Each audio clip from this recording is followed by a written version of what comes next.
लीजिए सुनिए प्रेमचंद की लिखी कहानी सुजान भगत। वाचन समीर गोस्वामी का है।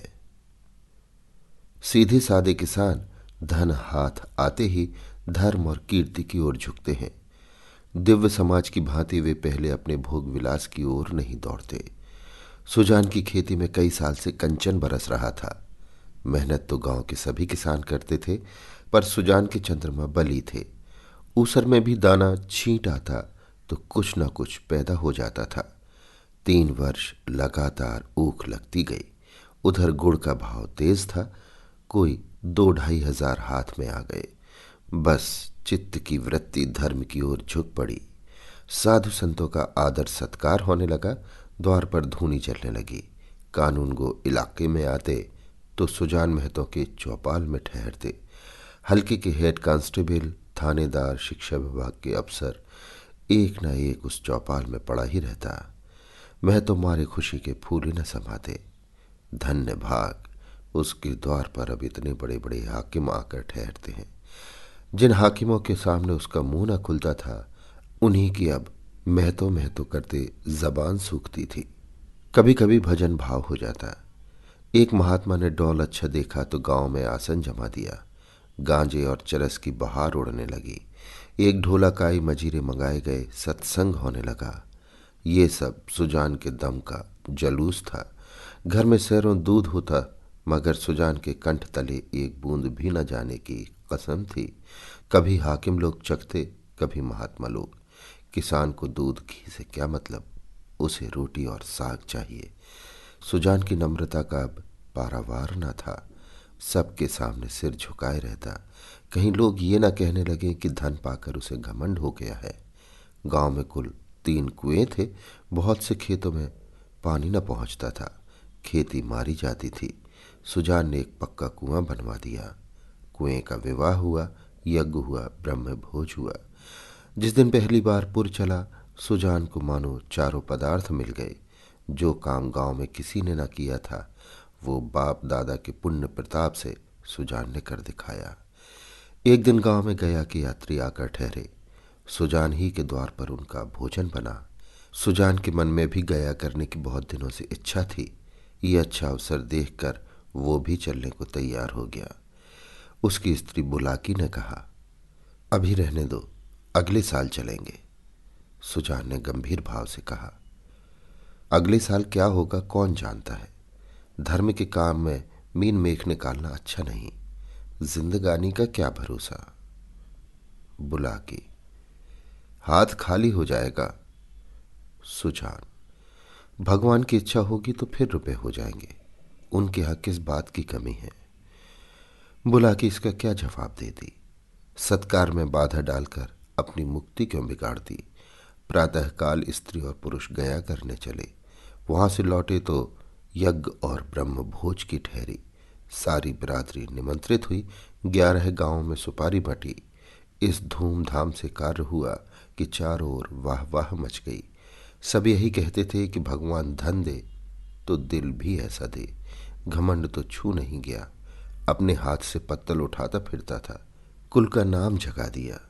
बेटा हो तो ऐसा हो। बाप मरा तो घर में भुनी भांग भी नहीं थी। अब लक्ष्मी घुटने तोड़कर आ बैठी है। एक द्वेषी ने कहा, कहीं गड़ा हुआ धन पा गया है। इस पर चारों ओर से उस पर बौछारें पड़ने लगीं। हाँ, तुम्हारे बाप दादा जो खजाना छोड़ गए थे, यही उसके हाथ लग गया है। अरे भैया, ये धर्म की कमाई है। तुम भी तो छाती फाड़कर काम करते हो। क्यों ऐसी ऊख नहीं लगती, क्यों ऐसी फसल नहीं होती। भगवान आदमी का दिल देखते हैं। जो खर्च करता है उसी को देते हैं। सुजान में तो सुजान भगत हो गए। भक्तों के आचार विचार कुछ और होते हैं। वो बिना स्नान किए कुछ नहीं खाता। गंगा जी अगर घर से दूर हो और वो रोज स्नान करके दोपहर तक घर न लौट सकता हो, तो पर्वों के दिन तो उसे अवश्य ही नहाना चाहिए। भजन भाव उसके घर अवश्य होना चाहिए। पूजा अर्चना उसके लिए अनिवार्य है। खान पान में भी उसे बहुत विचार रखना पड़ता है। सबसे बड़ी बात यह है कि झूठ का त्याग करना पड़ता है।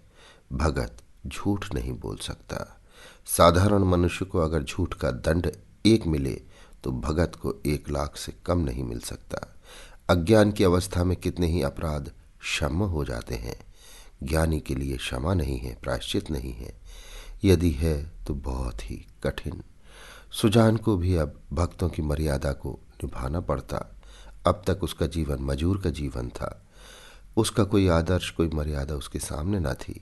अब उसके जीवन में विचार का उदय हुआ। जहाँ का मार्ग कांटों से भरा हुआ है, स्वार्थ सेवा ही पहले उसके जीवन का लक्ष्य था। इसी कांटे से वो परिस्थितियों को तौलता था। वो अब उन्हें औचित्य के कांटों पर तौलने लगा। यों कहो कि जड़ जगत से निकलकर उसने चेतन जगत में प्रवेश किया। उसने कुछ लेन देन करना शुरू किया था, पर अब उसे ब्याज लेते हुए आत्मग्लानि सी होती थी। यहाँ तक कि गऊओं को दुहाते समय उसे बछड़ों का ध्यान बना रहता था। कहीं बछड़ा भूखा न रह जाए, नहीं तो उसका रोआ दुखी होगा। वो गांव का मुखिया था। कितने ही मुकदमों में उसने झूठी शहादतें बनवाई थी। कितनों से डांड लेकर मामले का रफा दफा करा दिया था। अब इन व्यापारों से उसे घृणा होती थी। झूठ और प्रपंच से कोसों दूर भागता था। पहले उसकी ये चेष्टा होती थी कि मजूरों से जितना काम लिया जा सके लो, और मजूरी जितनी कम दी जा सके दो। पर अब उसे मजूर के काम की कम, मजूरी की अधिक चिंता रहती थी। कहीं बेचारे मजूर का रोआ ना दुखी हो जाए। वो उसका वाक्यांश सा हो गया था, किसी का रोआ ना दुखी हो जाए। उसके दोनों जवान बेटे बात बात में उस पर फप्तियां कसते। यहाँ तक कि बुलाकी भी अब उसे कोरा भगत समझने लगी थी, जिसे घर के भले बुरे से कोई प्रयोजन न था। चेतन जगत में आकर सुजान भगत कोरे भगत रह गए। सुजान के हाथों से धीरे धीरे अधिकार छीने जाने लगे। किस खेत में क्या बोना है, किसको क्या देना है, किसको क्या लेना है, किस भाव क्या चीज़ बिकी, ऐसी ऐसी महत्वपूर्ण बातों में भी भगत जी की सलाह न ली जाती थी। भगत के पास कोई जाने ही न पाता। दोनों लड़कियां स्वयं बुलाकी दूर ही से मामला तय कर लिया करती। गांव भर में सुजान का मान सम्मान बढ़ता था, अपने घर में घटता था। लड़के उसका सत्कार अब बहुत करते थे। हाथ से चारपाई उठाते देख लपक कर खुद उठा लाते, चिलम न भरने देते। यहाँ तक कि उसकी धोती छांटने के लिए भी आग्रह करते थे, मगर अधिकार उसके हाथ में न था। वो अब घर का स्वामी नहीं, मंदिर का देवता था। एक दिन बुलाकी ओखली में दाल छांट रही थी। एक भिखमंगा द्वार पर आकर चिल्लाने लगा। बुलाकी ने सोचा दाल छांट लूं तो उसे कुछ दे दूं। इतने में बड़ा लड़का भोला आकर बोला, अम्मा एक महात्मा द्वार पर खड़े गला फाड़ रहे हैं, कुछ दे दो, नहीं तो उनका रोआ दुखी हो जाएगा। बुलाकी ने उपेक्षा के भाव से कहा, भगत के पांव में क्या मेहंदी लगी है? क्यों कुछ ले जाकर नहीं दे देते? क्या मेरे चार हाथ है? किस किस का रोआ सुखी करूं? दिन भर तो तांता लगा रहता है। भोला, चौपट करने पर लगे हुए हैं और क्या। अभी महंगू बैंक देने आया था, हिसाब से 7 मन हुए, तौला तो 6.25 मन ही निकले। मैंने कहा 10 से रौला, तो आप बैठे बैठे कहते अब इतनी दूर कहाँ जाएगा, भारपाई लिख दो, नहीं तो उसका रोआ दुखी होगा। मैंने भारपाई नहीं लिखी, 10 सेर बाकी लिख दी। बुलाकी, बहुत अच्छा किया तुमने, बकने दिया करो, 10-5 दफे मुंह की खा जाएंगे तो आप ही बोलना छोड़ देंगे। भोला, दिन भर एक न एक खुचड़ निकालते रहते हैं। 100 दफे कह दिया कि तुम घर गृहस्थी के मामले में ना बोला करो, पर इनसे बिना बोले रहा ही नहीं जाता। बुलाकी, मैं जानती कि इनका ये हाल होगा तो गुरु मंत्र न लेने देती। भोला, भगत क्या हुए, दीन दुनिया दोनों से गए, सारा दिन पूजा पाठ में ही उड़ जाता है। अभी ऐसे बूढ़े नहीं हो गए कि कोई काम ही न कर सकें। बुलाकी ने आपत्ति की, बोला, ये तुम्हारा कुन्याय है, फावड़ा कुदाल अब उनसे नहीं हो सकता, लेकिन कुछ ना कुछ तो करते ही रहते हैं। बैलों को सानी पानी देते हैं, गाय दुहाते हैं, और जो कुछ हो सकता है करते हैं। भिक्षुक अभी तक खड़ा चिल्ला रहा था। सुजान ने जब घर में से किसी को कुछ लाते न देखा तो उठकर अंदर गया और कठोर स्वर से बोला, तुम लोगों को कुछ सुनाई नहीं देता कि द्वार पर कौन घंटे भर से खड़ा भीख मांग रहा है? अपना काम तो दिन भर करना ही है, एक क्षण भगवान का काम भी तो किया करो। बुलाकी, तुम तो भगवान का काम करने को बैठे ही हो, क्या घर भर भगवान ही का काम करेगा? सुजान, कहाँ आटा रखा है, लाओ मैं ही निकाल कर दे आऊं। तुम रानी बनकर बैठो। बुला की, आटा मैंने मर मर कर पीसा है, अनाज दे दो। ऐसे मुड़चिरों के लिए पहर रात से उठकर चक्की नहीं चलाती हूं। सुजान भंडार घर में गए और एक छोटी सी छबड़ी को जौ से भरे हुए निकले। जौ शेर भर से कम न था। सुजान ने जानबूझकर केवल बुलाकी और भोला को चढ़ाने के लिए भिक्षा परंपरा का उल्लंघन किया था, तिस पर भी ये दिखाने के लिए कि छबड़ी में बहुत ज़्यादा जौ नहीं है। वो उसे चुटकी से पकड़े हुए थे। चुटकी इतनी बोझ न संभाल सकती थी। हाथ काँप रहा था। एक क्षण विलंब होने से छबड़ी के हाथ से छूटकर गिर पड़ने की संभावना थी, इसलिए वो जल्दी से बाहर निकल जाना चाहते थे। सहसा भोला ने छबड़ी उनके हाथ से छीन ली और त्योरियां बदलकर बोला, सेंत का माल तो नहीं है जो लुटाने चले हो। छाती फाड़ फाड़ कर काम करते हैं, तब दाना घर में आता है। सुजान ने खिसिया कर कहा, मैं भी तो बैठा नहीं रहता। भोला, भीख भीख की तरह दी जाती है, लुटाई नहीं जाती। हम तो एक बेला खाकर दिन काटते हैं कि पति पानी बना रहे, और तुम्हें लुटाने की सूझी है। तुम्हें क्या मालूम कि घर में क्या हो रहा है। सुजान ने इसका कोई जवाब न दिया। बाहर आकर भिखारी से कह दिया, बाबा इस समय जाओ, किसी का हाथ खाली नहीं है। और पेड़ के नीचे बैठकर विचारों में मग्न हो गया। अपने ही घर में उसका ये अनादर। अभी वो अपाहिज नहीं है, हाथ पांव थके नहीं है, घर का कुछ ना कुछ काम करता ही रहता है। उस पर ये अनादर। उसी ने घर बनाया, ये सारी विभूति उसी के श्रम का फल है। पर अब इस घर पर उसका कोई अधिकार नहीं रहा। अब वो द्वार का कुत्ता है, पड़ा रहे और घर वाले जो रूखा सूखा दे दें वो खाकर पेट भर लिया करे। ऐसे जीवन को धिक्कार है। सुजान ऐसे घर में नहीं रह सकता। संध्या हो गई थी। भोला का भाई शंकर नारियल भरकर लाया। सुजान ने नारियल दीवार से टिकाकर रख दिया। धीरे धीरे तंबाकू जल गया। जरा देर में भोला ने द्वार पर चारपाई डाल दी। सुजान पेड़ के नीचे से न उठा। कुछ देर और गुजारी। भोजन तैयार हुआ। भोला बुलाने आया। सुजान ने कहा, भूख नहीं है। बहुत मनावन करने पर भी न उठा। तब बुलाकी ने आकर कहा, खाना खाने क्यों नहीं चलते, जी तो अच्छा है। सुजान को सबसे अधिक क्रोध बुलाकी ही पर था। ये भी लड़कों के साथ है। ये बैठी देखती रही और भोला ने मेरे हाथ से अनाज छीन लिया। इसके मुंह से इतना भी न निकला कि ले जाते हैं तो ले जाने दो। लड़कों को न मालूम हो कि मैंने कितने श्रम से गृहस्थी जोड़ी है, पर ये तो जानती है। दिन को दिन और रात को रात नहीं समझा। भादों की अंधेरी रात में मड़ैया लगाकर ज्वार की रखवाली करता था। जेठ बैसाख की दोपहरी में भी दम न लेता था। और अब मेरा घर पर इतना भी अधिकार नहीं है कि भीख तक न दे सकूं। माना कि भीख इतनी नहीं दी जाती, लेकिन इनको तो चुप रहना चाहिए था, चाहे मैं घर में आग ही क्यों न लगा देता। कानून से भी तो मेरा कुछ होता है। मैं अपना हिस्सा नहीं खाता, दूसरों को खिला देता हूँ। इसमें किसी के बाप का क्या साझा। अब इस वक्त बनाने आई है। इसे मैंने फूल की छड़ी से भी नहीं छुआ। नहीं तो गांव में ऐसी कौन औरत है जिसने खसम की लातें ना खाई हों। कभी कड़ी निगाह से देखा तक नहीं। रुपए पैसे लेना देना सब इसी के हाथ में दे रखा था। अब रुपए जमा कर लिए हैं तो मुझी से घमंड करती है। अब इसे बेटे प्यारे हैं, मैं तो निखट्टू लुटाऊ घर फूंकू घोंघा हूँ। मेरी इसे क्या परवाह। तब लड़के ना थे जब बीमार पड़ी थी और मैं गोद में उठाकर वैद के घर ले गया था। आज उसके बेटे हैं और ये उसकी माँ है। मैं तो बाहर का आदमी, मुझसे घर से मतलब ही क्या।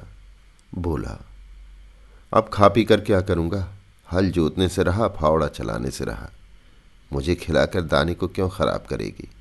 रख दो, बेटे दूसरी बार खाएंगे। बुला की, तुम तो जरा जरा सी बात पर तिनक जाते हो। सच कहा है, बुढ़ापे में आदमी की बुद्धि मारी जाती है। भोला ने तो इतना कहा था कि इतनी भीख मत ले जाओ, या और कुछ।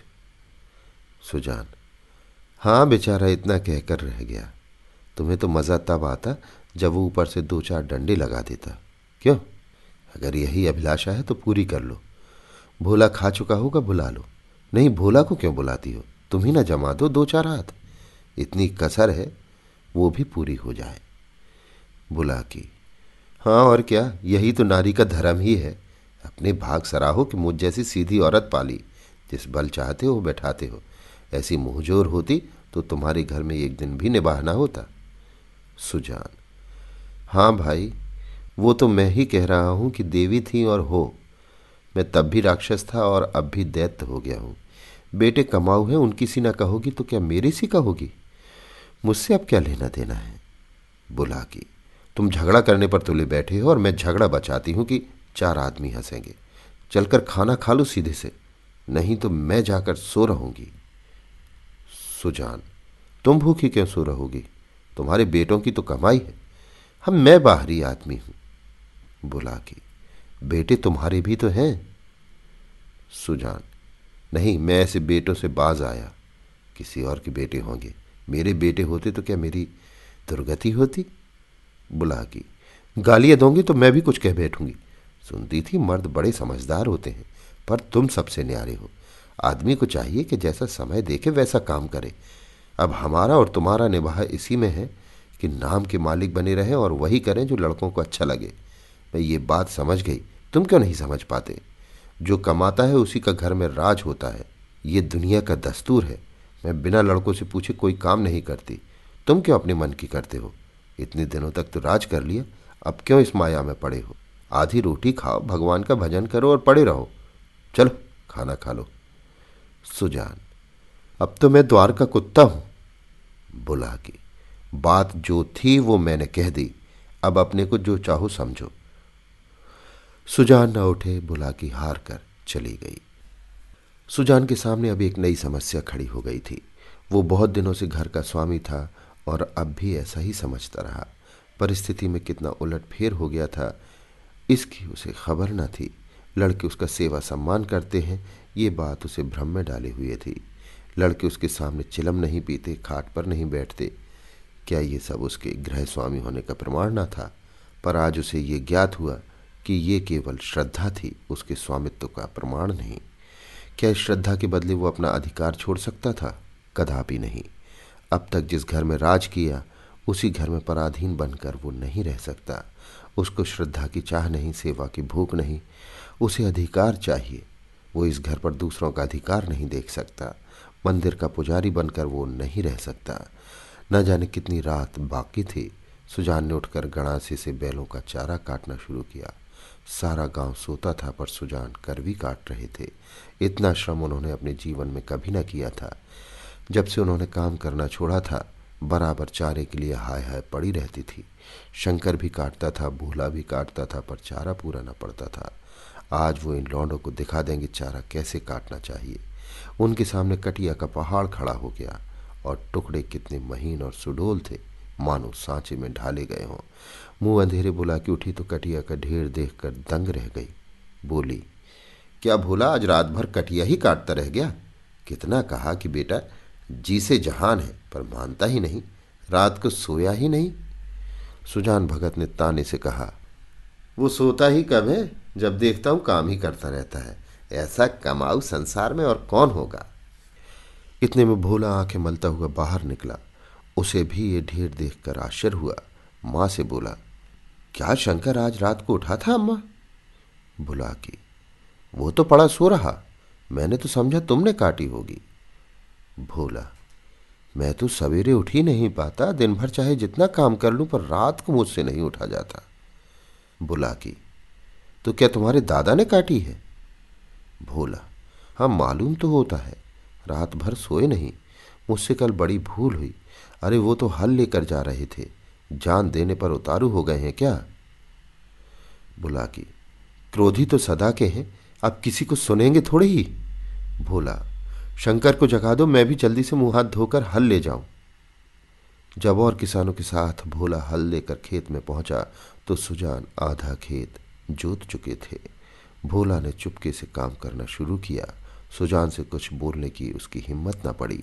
दोपहर हुआ, सभी किसानों ने हल छोड़ दिए, पर सुजान भगत अपने काम में मग्न है।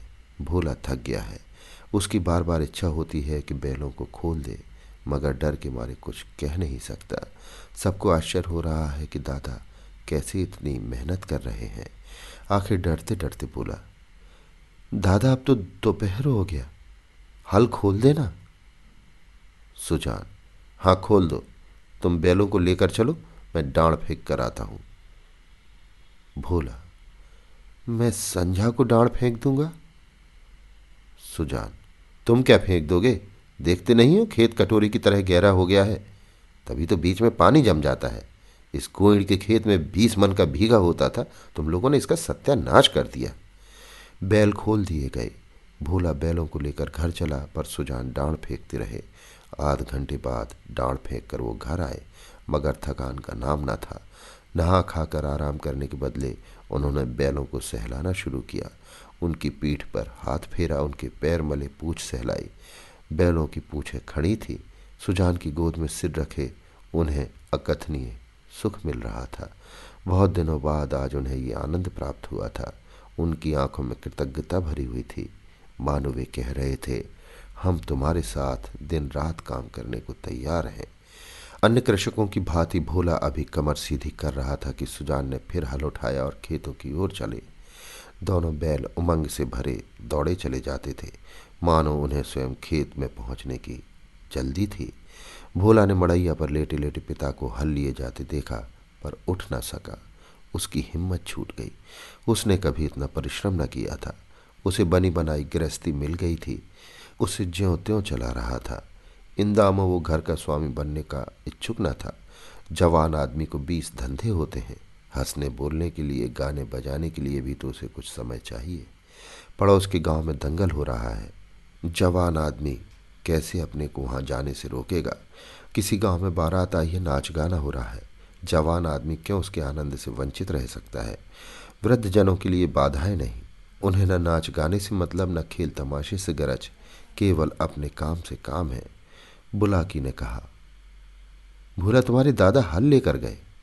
भोला, जाने दो अम्मा, मुझसे ये नहीं हो सकता। सुजान भगत के इस नवीन उत्साह पर गांव में टीकाएं हुई। निकल गई सारी भक्ति।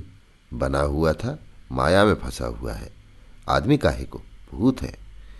मगर भगत जी के द्वार पर अब फिर साधु संत आसन जमाए देखे जाते हैं। उनका आदर सम्मान होता है। अब की उसकी खेती ने सोना उगल दिया है। बखारी में अनाज रखने की जगह नहीं मिलती। जिस खेत में 5 मन मुश्किल से होता था, उसी खेत में अब 10 मन की उपज हुई है। चैत का महीना था। खलिहानों में सतयुग का राज था। जगह जगह अनाज के ढेर लगे हुए थे। यही समय है जब कृषकों को भी थोड़ी देर के लिए अपना जीवन सफल मालूम होता है, जब गर्व से उनका हृदय उछलने लगता है। सुजान भगत टोकरे में अनाज भर भर कर देते थे और दोनों लड़के टोकरे लेकर घर में अनाज रखाते थे। कितने ही भाट और भिक्षुक भगत जी को घेरे हुए थे। उनमें वो भिक्षुक भी था जो आज से 8 महीने पहले भगत के द्वार से निराश होकर लौट गया था। सहसा भगत ने उस भिक्षुक से पूछा, क्यों बाबा, आज कहाँ कहाँ चक्कर लगाया है? भिक्षुक, अभी तो कहीं नहीं गया भगत जी, पहले तुम्हारे ही पास आया हूँ। भगत, अच्छा, तुम्हारे सामने ये ढेर है, इसमें से जितना अनाज उठाकर ले जा सको ले जाओ। भिक्षुक ने शुद्ध नेत्रों से ढेर को देखकर कहा, जितना अपने हाथ से उठाकर दोगे उतना ही लूंगा। भगत, नहीं, तुमसे जितना उठ सके उठा लो। भिक्षुक के पास एक चादर थी। उसने कोई 10 सेर अनाज उसमें भरा और उठाने लगा। संकोच के मारे और अधिक भरने का उसे साहस न हुआ। भगत उसके मन का भाव समझकर आश्वासन देते हुए बोले, बस इतना तो एक बच्चा भी उठा ले जाएगा। भिक्षुक ने भोला की ओर संदिग्ध नेत्रों से देखकर कहा, मेरे लिए इतना ही बहुत है। भगत, नहीं, तुम सकचाते हो, अभी और भरो। भिक्षुक ने एक पंसेरी अनाज और भरा और फिर भोला की ओर सशंक दृष्टि से देखने लगा। भगत, उसकी ओर क्या देखते हो बाबा जी?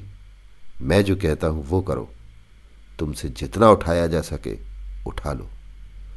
भिक्षुक डर रहा था कि कहीं उसने अनाज भर लिया और भोला ने गठरी न उठाने दी तो कितनी भद्द होगी और भिक्षुकों को हंसने का अवसर मिल जाएगा। सब यही कहेंगे कि भिक्षुक कितना लोभी है।